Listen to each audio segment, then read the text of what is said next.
پروردگار کا یہ احسان اور اس کا بڑا انعام ہم پر ہوا کہ ہمیں آج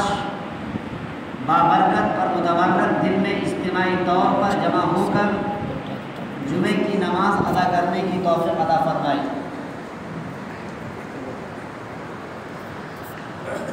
سامعین کرام، ہمیں یہ معلوم ہونا چاہیے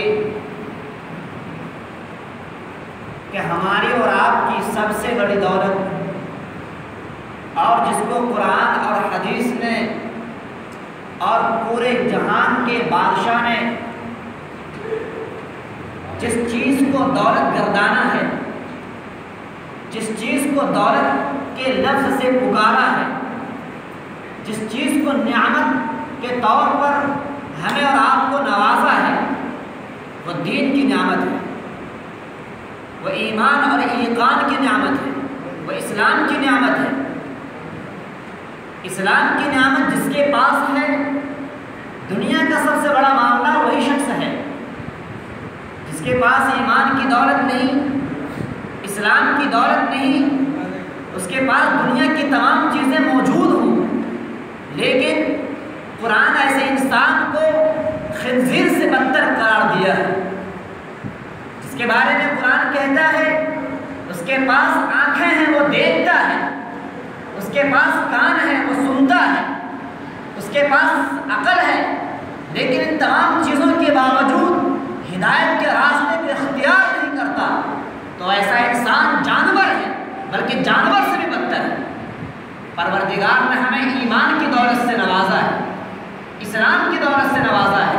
ہماری یہ خوش نصیبی ہے کہ پروردگار نے ہمارا انتخاب کیا ہے، آپ کا انتخاب فرمایا، آپ کو توفیق دی،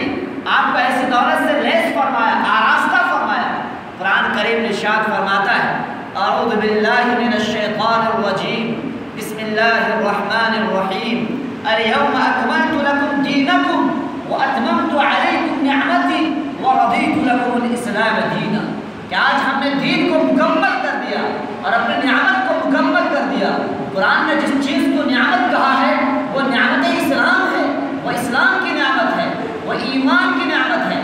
اب سوچنے کی یہ ضرورت ہے کہ ہمارے پاس یہ دولت ہے بھی یا نہیں۔ بسا اوقات انسان کے پاس کوئی چیز ہوتی ہے لیکن وہ مصنوعی طور پر ہوتی ہے، حقیقت ختم ہو چکی ہوتی ہے۔ انسان کے سامنے ایک حقیقی طور پر شیر کھڑا ہوتا ہے تو دنیا کب کپاتی ہے، لوگ بھاگتے ہیں، لوگ ڈرتے ہیں، گھبراتے ہیں، کیونکہ خوف محسوس یہ ہوتا ہے کہ وہ شیر کا کوئی لقمہ بن جائے، کیونکہ اس شیر کے اندر طاقت ہوتی ہے، شجاعت ہوتی ہے، اس کے اندر حملہ کرنے کی صلاحیت ہوتی ہے، تو سامنے والا گھبراتا ہے، بھاگتا ہے۔ لیکن اگر اسی شیر کو ایک مصنوعی شکل دے دی جائے، اس کے اندر روئی ٹھونس دی جائے، انسان اپنے ہاتھ سے بنا دے تو ایک بچہ بھی اس سے گھبرائے گا نہیں، کوئی انسان اس سے خوف نہیں کھائے گا، کیونکہ انسان کا بنایا ہوا وہ شیر ہے۔ اسی طریقے سے ہمیں غور کرنے کی ضرورت ہے، ہمارے پاس ایمان ہے، آیا حقیقی ایمان ہے یا مصنوعی ایمان ہے؟ اگر ہمارے پاس حقیقی ایمان ہے تو ہم سے لوگ کیوں نہیں خوف کھا رہے ہیں، ہم سے دنیا کیوں نہیں خوف کھا رہی ہے، چرند پرند درند کیوں نہیں ہمارے غلام بن رہے ہیں؟ آخر یہی ایمان کی دولت جو صحابہ کرام کے پاس ہوا کرتی تھی، پوری دنیا کی